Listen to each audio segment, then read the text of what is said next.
They didn't hit me, they didn't scream at me, they didn't even disrespect me at the dinner table.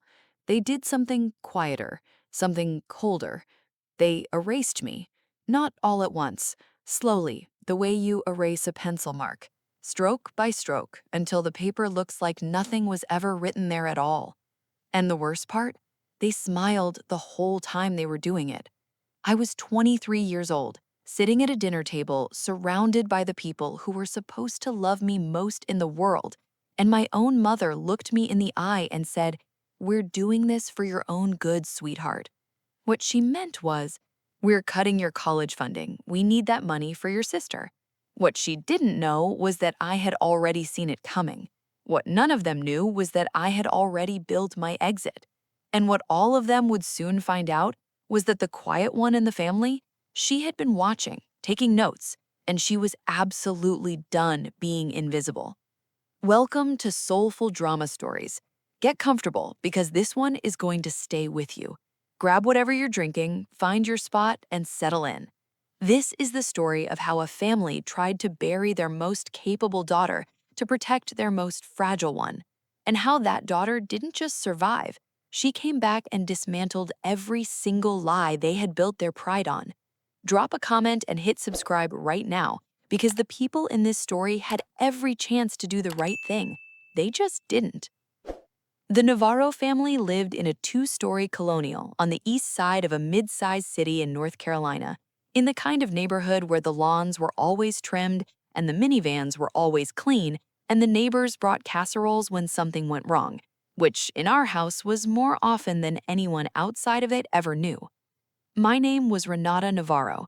I was 23 when this story reaches its breaking point, but the story itself started long before that. It started the day my younger sister, Camille, was born, and the entire emotional weather system of our household shifted to orbit around her. My mother, Gloria Navarro, 51, was a part-time dental hygienist who ran the household like a theater production, warm, charming, generous to anyone watching. She had the kind of laugh that made strangers feel like old friends. She loved her daughters. She just loved one of them differently. My father, Hector Navarro, 54, worked in commercial real estate. Practical man, numbers man. He measured love in provision, in tuition checks and car payments, and the particular pride he wore when his children succeeded publicly. He wasn't cruel. He was just loyal to whoever was loudest. And Camille, my sister Camille, 20 years old, dark hair, wide eyes, the kind of effortless beauty that made people want to take care of her, even before she asked. She was funny and sweet and magnetic, and she genuinely did not understand the damage she caused, which in some ways made it worse. Camille had always been the one who needed saving, the one whose problems became the family's emergency. A bad grade in high school became a family meeting.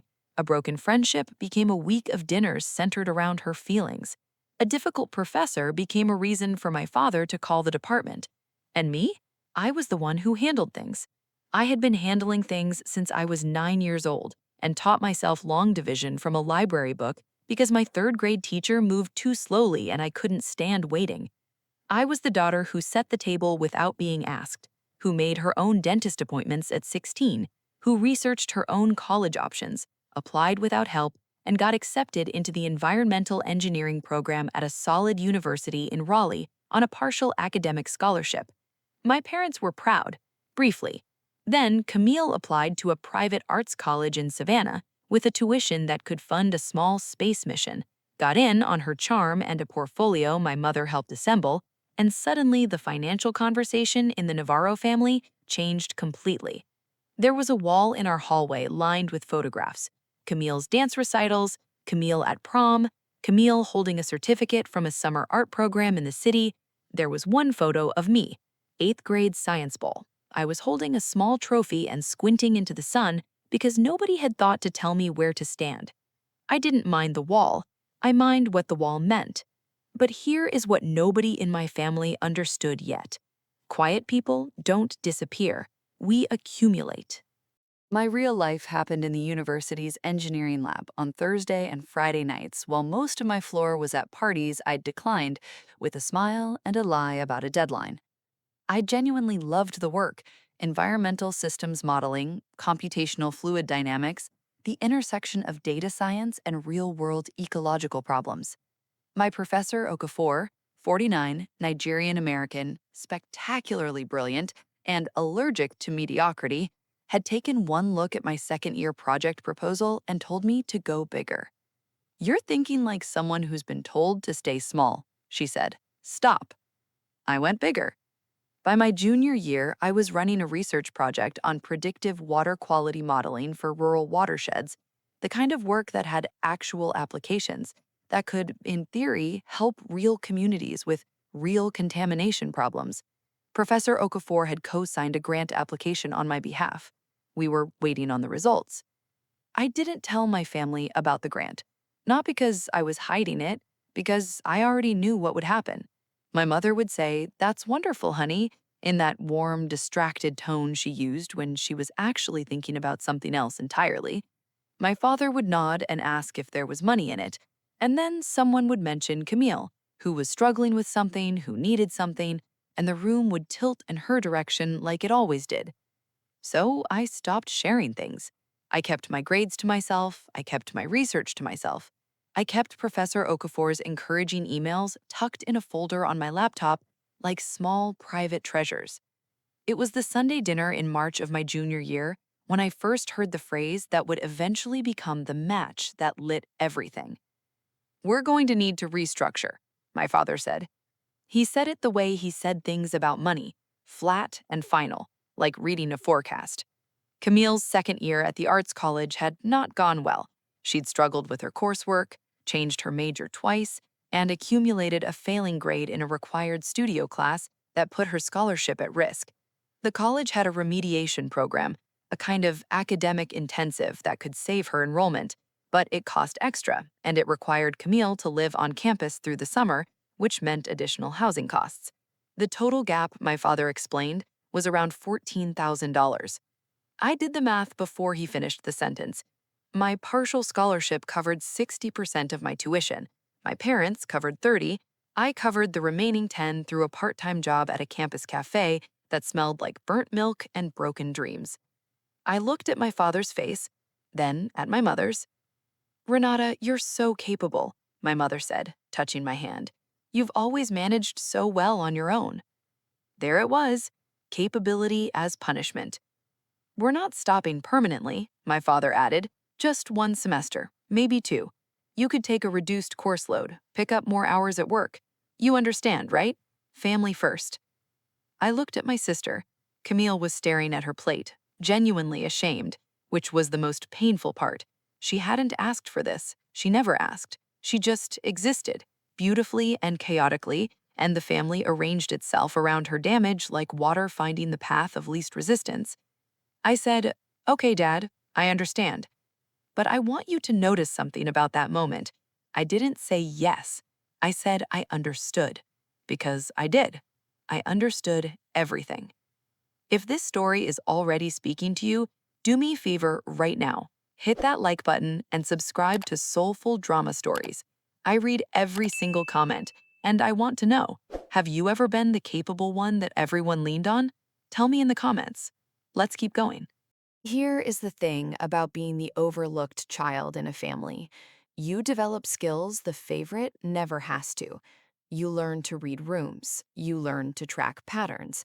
You learn that when someone tells you not to worry about something, that is precisely the moment to start paying very close attention. I had been paying attention for 3 years.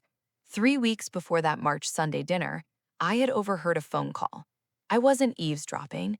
I was coming downstairs for water at midnight, and my mother was in the kitchen, voice low. And the words I caught were Camille's situation and Renata will be fine. She always lands on her feet. And I just don't know how to tell her. I stood on the fourth step from the bottom and listened to my mother explain to whomever was on the other end of that call that my education was already being discussed as a resource to be redirected. I went back upstairs, drank the water I'd brought with me, sat on the edge of my bed until 3 in the morning, making a plan. The grant results were due in April. The transfer application deadline for the environmental engineering doctoral program at a research university in Atlanta was May 15th. Professor O'Coffer had mentioned it twice in passing, the way she mentioned things she considered inevitable. When you apply to Georgia Meridian's doctoral program, not if, when. I had downloaded the application in January and filled out 70% of it during winter break while my family watched holiday movies in the living room and I sat at the kitchen table with my headphones in. What I needed was the grant result and Professor O'Coffer's recommendation letter, both of which were already in motion. What I also needed was evidence, not for revenge, not yet, for protection, because I had learned something else during those years of being the capable one, the quiet one, the one who handled things. I had learned that in the Navarro family, if you didn't document your own existence, someone would eventually rewrite it. And someone had already started. The semester after that March dinner was the hardest I had lived through, and I had lived through some genuinely difficult semesters. My parents reduced their contribution. I picked up 2 extra shifts at the cafe. I applied for 2 emergency academic grants through the university's financial aid office. I did not reduce my course load, and I did not tell my parents. I maintained a 3.92 GPA. I submitted the doctoral program application on April 22nd, one of the happiest Tuesdays of my life. Professor O'Coffer's recommendation letter was 3 pages. She'd emailed me a copy. The final line read, "Renata Navarro is the most naturally gifted researcher I have supervised in 22 years of teaching. Any program that accepts her should understand that they are not doing her a favor. She is doing one for them." I read that line 4 times, standing in the university library stairwell before class. Nobody in my family knew I'd applied. Nobody knew about the letter. Nobody knew that I had been quietly, methodically building an escape route for 5 months while carrying a full academic load and working 22 hours a week and smiling on Sunday dinners. Sunday dinners had become a performance I gave twice a month. My mother made arroz con pollo. My father opened a beer and watched whatever game was on before dinner.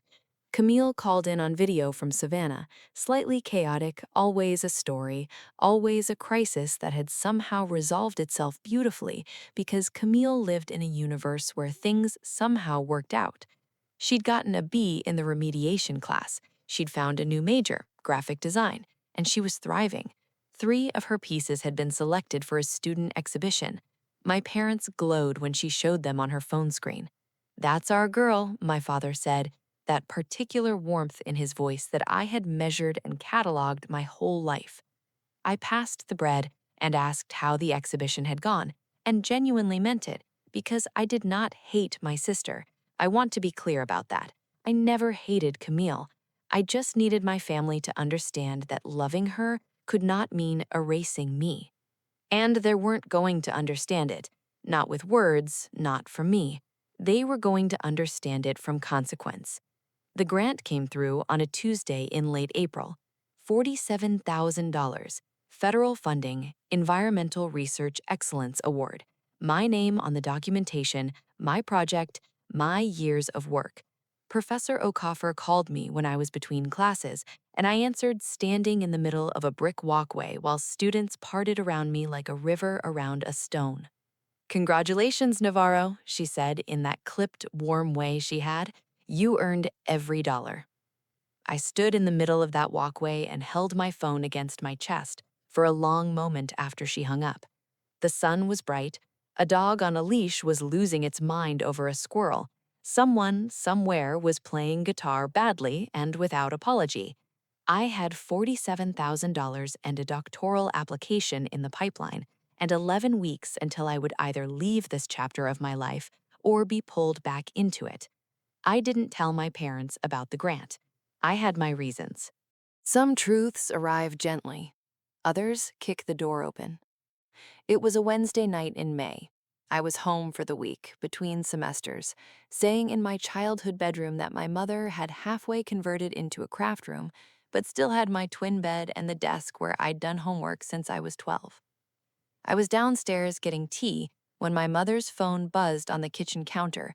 She'd left it charging.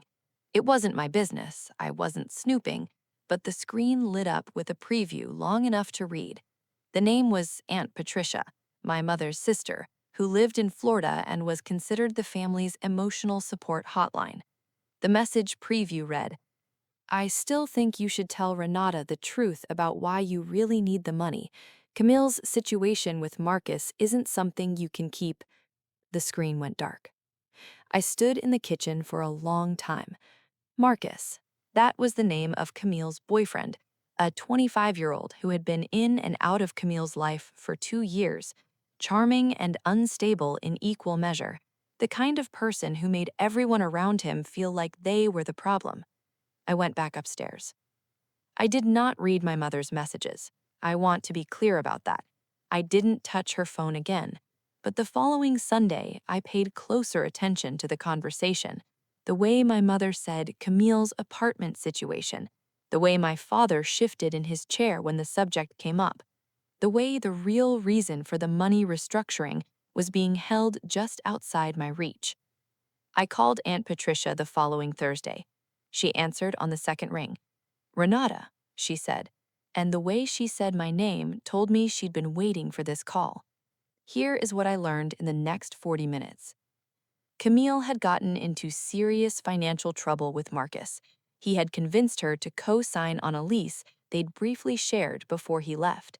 He'd taken money from her, not in any dramatic way, just slowly, the way debt accumulates when someone with bad intentions has access to someone with good credit. Camille owed almost $9,000 in unpaid rent and damages, money that had mysteriously migrated from a joint account she and Marcus had briefly shared for shared expenses.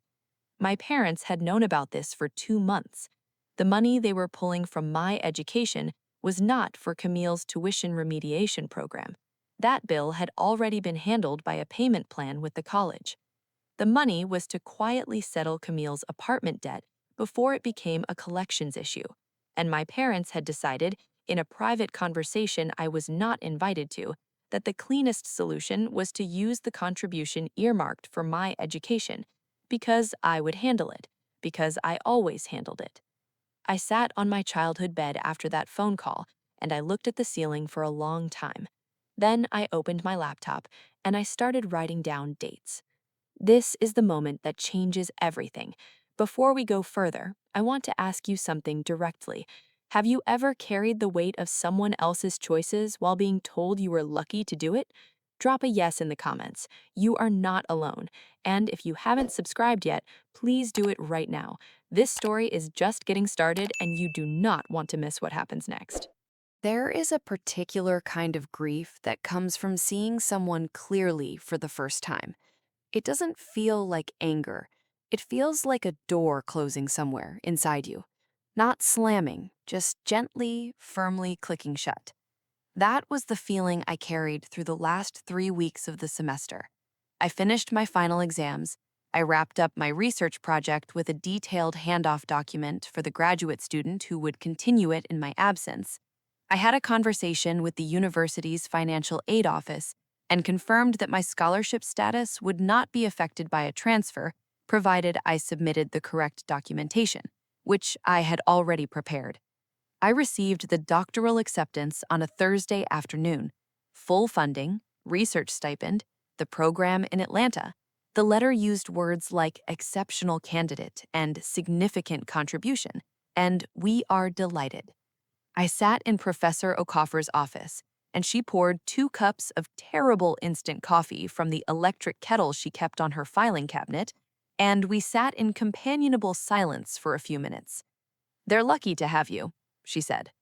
Thank you for everything, I said. She waved her hand. Don't thank me, just do the work. That's all I ever wanted from you. I drove home that Friday afternoon with the acceptance letter folded in my bag, and a decision made somewhere in my chest that felt like bedrock, solid and permanent and very old. My parents had called a Sunday dinner, formal, the kind with the good dishes, the kind that meant something was being decided. I already knew what it was. They were going to present the financial restructuring as official family policy. 1 more semester, maybe 2. Camille needed the support. I was capable, I would manage. There would probably be a gentle speech about sacrifice and family and how much they appreciated my understanding. I packed my car the night before. Not everything, just what mattered. Laptop, research files, the framed photo of me and Professor Okafor at the research symposium, the only professional photo of me that existed in the world. My grandmother's rosary, the one she'd pressed into my hand the last time I saw her, and said, "Mija, you have a mind like a lighthouse. Don't let anyone turn it off." 12 boxes in my trunk and back seat. Everything else could wait. I set my alarm for 5:30 the following morning. But first, I had a Sunday dinner to attend. The dining room smelled like sofrito and something that was trying very hard to feel like a celebration. My mother had set the table with the cream-colored cloth reserved for birthdays and Easter. There were flowers, a small bunch of yellow sunflowers in a mason jar that she'd probably bought at the grocery store that morning. The food was plentiful and careful, the kind of meal that says, "We love you," in a language designed to soften bad news. My father sat at the head of the table, my mother to his left. Camille was on video again, her screen propped against the centerpiece, her face warm and slightly guilty in the way it always was when she sensed that something difficult was happening around her. I sat across from my mother. For the first 20 minutes, we talked about nothing consequential. Camille's new apartment, which was smaller but manageable, my father's project in Charlotte, which was progressing, my mother's book club, which had just finished something everyone had opinions about. I ate, I asked questions, I passed the rolls. My father cleared his throat, the way he did before a meeting. "Renata, your mother and I have been talking, and we want to be honest about where things stand financially." I set my fork down, folded my hands in my lap. He explained it calmly. The debt, the collections timeline, the gap. Not all of it, not Aunt Patricia's version, a cleaner version, softer edges, the word restructuring doing a lot of heavy lifting. They needed to pause their contribution to my tuition for the fall semester, and possibly the spring. They were hoping I could increase my work hours and perhaps consider a reduced course load. Just temporarily, just until things stabilized. "You're so strong, Rennie," my mother said. "You've always been the one who could manage." Camille's face on the screen was pained. "Rennie, I'm so sorry. I never meant for this to—" "Camille," my father said. And it was gentle, but it was a door closing. My mother reached across the table and touched my hand. "We're doing this because we know you can handle it, and because family takes care of family." I looked at my mother's hand on mine, looked up at her face. She was sincere. That was the most devastating part. She genuinely believed what she was saying. She had constructed a version of love that required me to be permanently capable, so that everyone around me could afford to be permanently fragile. And she had never once questioned it. "Okay," I said. My father's shoulders dropped with relief. My mother smiled. "Fine," I said, and I stood up. The smile held for approximately 3 seconds. "I don't need the contribution, Dad. I haven't needed it for several months, actually, and I won't need it going forward." My mother's head tilted. "What do you mean, honey?" I reached into my bag and set 2 documents on the table, side by side next to the sunflowers. The first was the federal grant award letter, $47,000, my name, my project, my university. The second was the doctoral acceptance letter from Georgia Meridian's Environmental Engineering Program, full funding, research stipend, starting in the fall. I've been accepted to a doctoral program in Atlanta, full funding, meaning they pay me to be there. I confirmed my enrollment 2 weeks ago. I'm leaving tomorrow morning. The dining room went very quiet. My father stared at the letters. He picked up the acceptance letter and read it the way he read contracts, slowly, looking for the clause that changed the meaning. There was no such clause. "Tomorrow," my mother said. Not a question, a reckoning. "My car is already packed." Camille's voice from the screen was very small. "Rennie." Camille, I love you. This isn't about you. I meant it. This is about a pattern that has been going on for a long time, and it ends here. My father set the letter down. He looked older suddenly, the way men look when the story they've been telling themselves turns out to have a different ending. We didn't know about the grant, he said. No, because I stopped telling you things when I realized that sharing my achievements at this table mostly served as a cue to change the subject. My mother made a sound, not quite a word.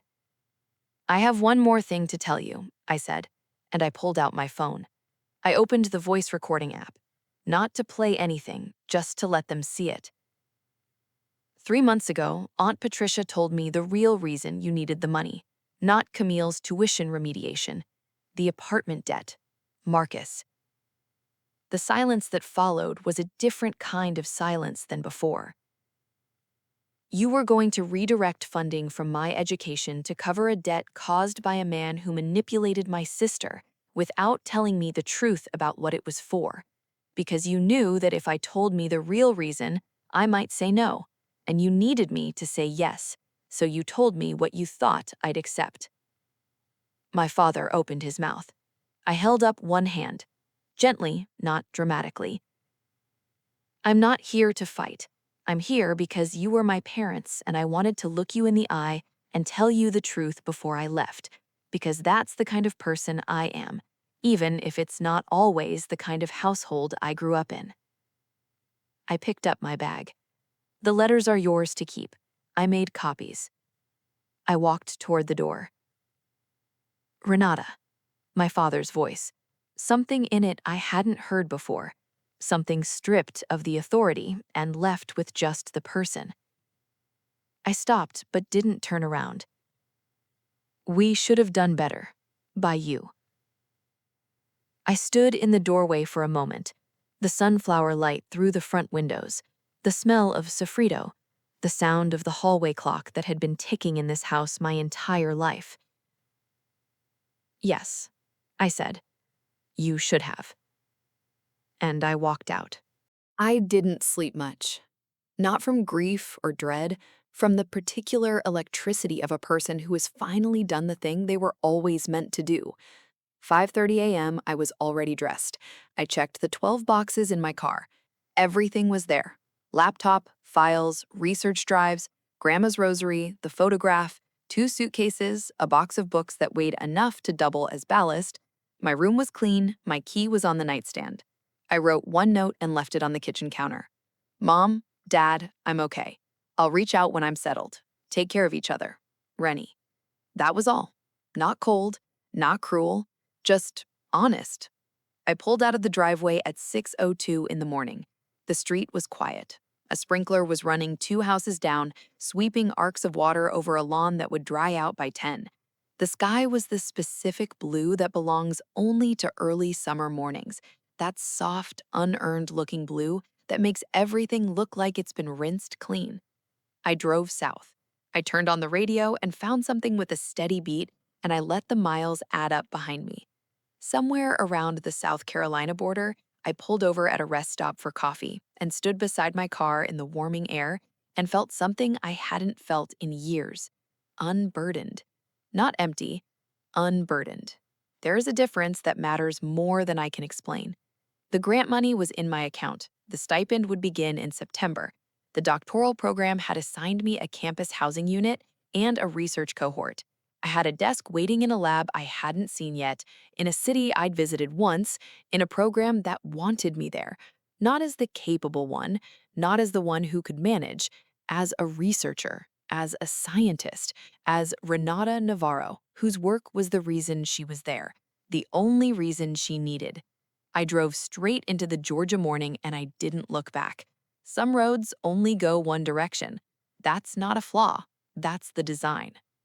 I want to be precise here because precision matters and because this part of the story is not about gloating, it is about consequence, which is different. Consequence is not revenge. Revenge is something you engineer.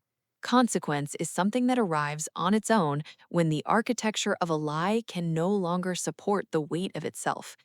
I had been in Atlanta for 6 weeks when my Aunt Patricia called. She told me things not to wound me, but because she believed I had a right to know the ending of the story I had walked out of.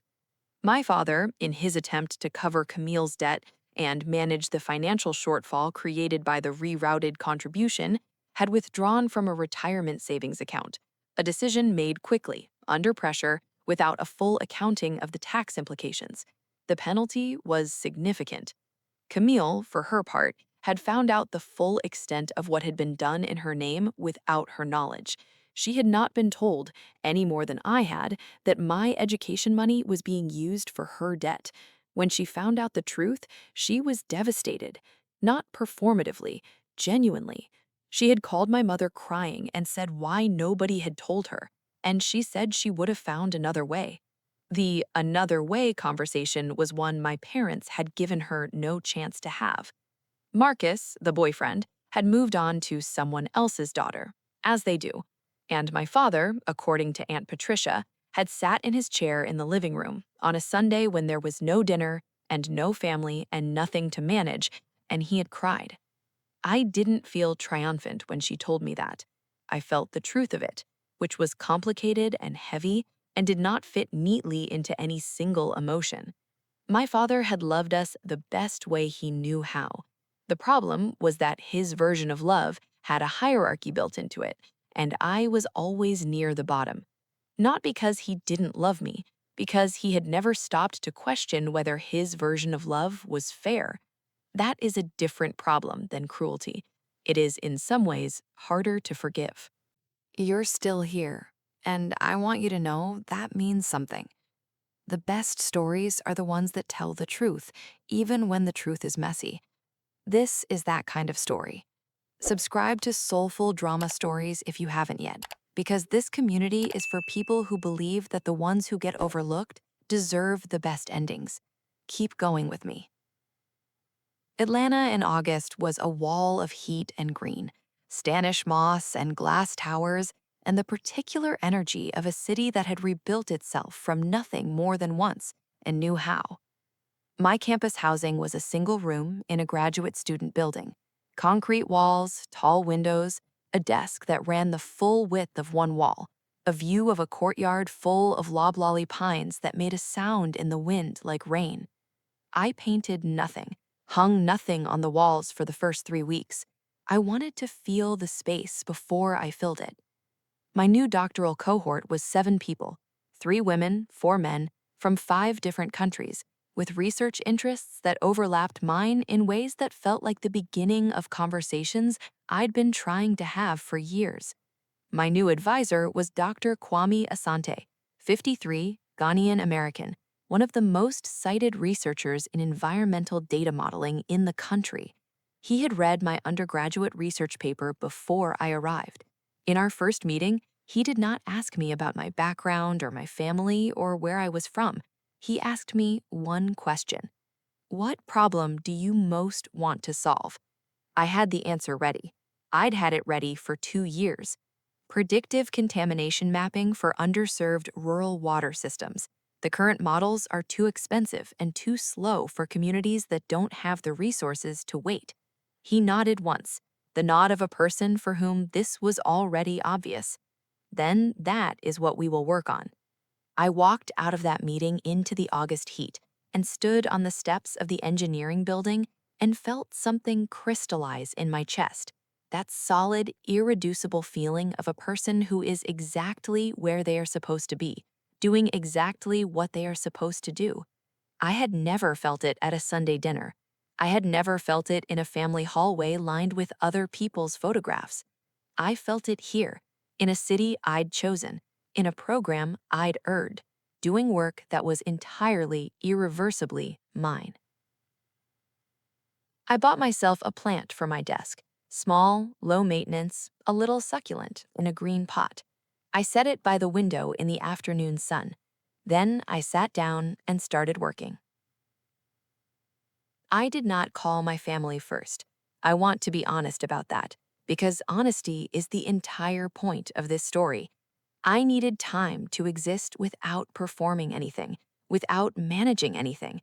without being the capable one who handled things and expected nothing. For 2 months, I let the distance be distance. My mother texted 4 times, each one shorter than the last, which told me she was trying to learn a new language, the language of someone who was no longer being managed. Renata, please call when you can. I hope you're settling in okay. I made arroz con pollo tonight. I put too much salt. That last one made me sit on my bed for a long time.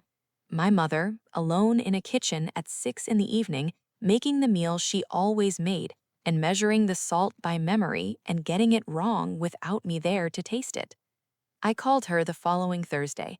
She picked up before the second ring. We talked for 47 minutes. We didn't resolve anything. We didn't pretend to. We talked about Atlanta and the research and whether I was eating enough and the loblolly pines outside my window. We talked around the dinner table and around the letters and around the moment I walked out the door. And then, near the end, my mother's voice went quiet and careful, the way it did when she was saying something real. I think I confused being needed with being loved, she said.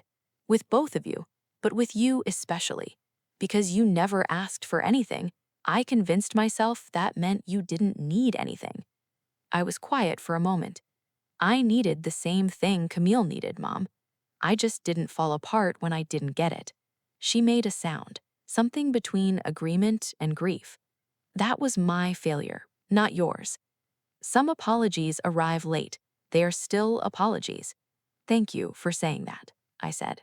My father called 2 weeks later, Sunday evening, which was the only time he called anyone. We talked for 20 minutes, which was longer than we had talked in years. He asked about the research. I explained it in terms he understood. Drainage coefficients and data lag, the engineering underneath the science. He listened. He asked one follow-up question, a real question, not a polite one. That's good work, he said at the end. Not, that's wonderful, honey. Not, tell me about Camille. That's good work. I held on to that. My sister called on a Tuesday night. She was in a new apartment, no Marcus, a job at a local design studio she'd found herself, with no family intervention. She sounded different, quieter, more like a person who had learned something hard and was still figuring out what to do with it. Rennie, I need to say something, and I need you to actually hear it. I'm listening. I didn't know about the money, about what they were doing with your tuition. I swear to you, I didn't know. And when I found out, I told Mom that she should have told me, that I would have found another way. I would have. I want you to know that. I believe you, I said. And I did. I'm sorry anyway, she said, for being an emergency that ate up all the oxygen in the room for so long. I didn't know that was happening either, and that's maybe its own kind of thing I need to figure out. There was a maturity in that I hadn't heard from Camille before. Growing up looked different on her than it did on me. That was okay. Camille, I don't blame you. I know that somehow makes it worse. It shouldn't. Just use it. She laughed, small and genuine. Yeah, okay, I will. We talked for another hour after that, about nothing important, about her new apartment's weird plumbing and a gallery show she was preparing for, and whether we thought Mom would ever stop over-salting things without me to taste the pot. It was the easiest conversation I'd had with my sister in years, maybe ever. Not because everything was resolved, because we'd both stopped performing. My first published paper as a doctoral researcher came out 18 months after I arrived in Atlanta. The journal was significant, the kind researchers spend years trying to crack. Dr. Asante had co-authored it, which was its own kind of endorsement. The paper presented a modified predictive model for early detection of agricultural runoff contamination in water systems serving communities of under 10,000. It had already been cited twice before it was formally published, which meant people in the field had been passing around the preprint the way people share something they don't want to wait for. My name was first author. I was in the lab when the final publication alert came through. It was early evening, that particular hour when the building emptied out and the hallway went quiet, and the only sounds were HVAC and keyboards. I read my name on the first page 3 times. Then I sent 2 emails. The first was to Professor O'Coffer. It published. Her reply arrived in 4 minutes. Obviously. The second was to my mother. Mom, I wanted you to see this. I attached the paper. Her reply came an hour later.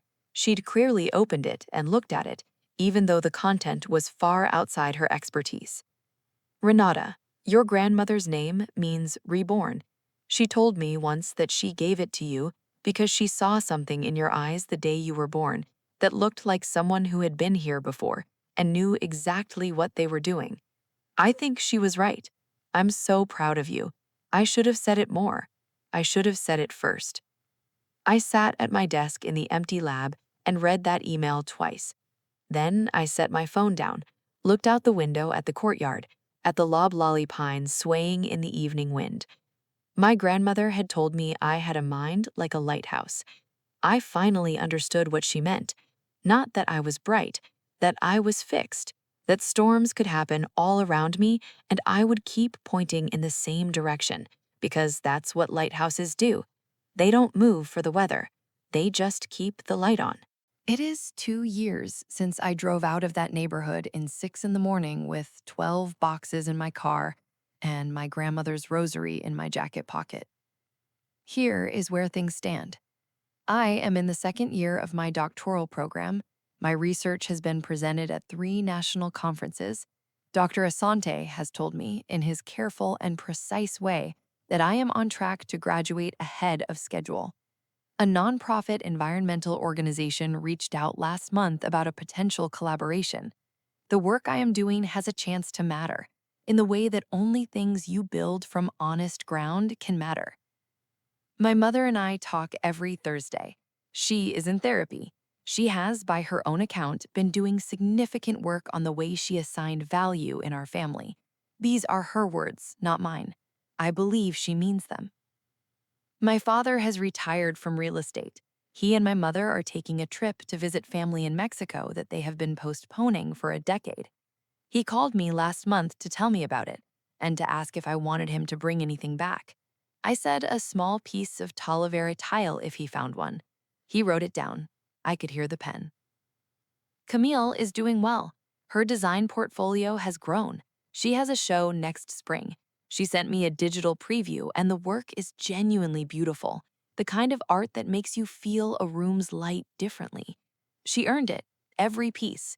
Nobody handed it to her, and she knows the difference now. Marcus is someone else's problem. And me? I run in the mornings along the Beltline Trail, where the kudzu has been cleared back to reveal old brick walls that have been there since before anyone living can remember. I have a research desk by a window with good afternoon light. I have colleagues who argue with me about methodology in ways that make the work better. I have a succulent on my desk that has, against all reasonable expectation, produced 3 small offshoots. I have a framed photograph on my wall. Me and Professor O'Coffer at the undergraduate research symposium, both of us squinting into the sun because nobody told us where to stand, both of us grinning anyway. And I have this, the paper with my name on it. First author, no footnotes explaining whose floor I had to leave to get here. No asterisks, no qualifications. Just the work, just my name. Just exactly what it always should have been. I think about that Sunday dinner sometimes. The sunflowers in the mason jar, the sofrito smell, my mother's hand on mine. I think about how they expected me to say yes, and how I said fine instead, and how those 2 words turned out to have very different destinations. I think about my father reading that acceptance letter the way he read contracts, looking for the clause that would make it not real. There was no such clause. I want to tell you something before I go, because this story is not just mine. If you are the capable one in your family, the one who handles things, the one who is quietly told that your capability is actually permission for everyone else to take more from you. Listen to me. Capability is not consent. Competence is not an invitation. The fact that you can carry something does not mean you should carry it forever. Your strength is not a resource to be managed by people who never asked you how much you were carrying. You are allowed to set it down. You are allowed to walk toward the door. And you are allowed to drive straight into the morning that is waiting for you on the other side of every dinner table that was never built with your name at it. My grandmother called me reborn. She was right, but I had to do the leaving first. That's the end of this one, and I am so grateful you stayed all the way through. This is exactly the kind of story this community was built for. If something in Renata's story touched something real in you, please leave a comment. Tell me your version. Tell me about the Sunday dinner you walked out of, or the one you're still gathering the courage to leave. I read every single word you write. If this is your first time here, welcome to Soulful Drama Stories. This is where the quiet ones get the ending they deserved. Hit subscribe and turn on the bell so you never miss a story. We have more coming, and they only get more powerful from here. Thank you for being here. Take care of yourself today. You've earned it. See you in the next one.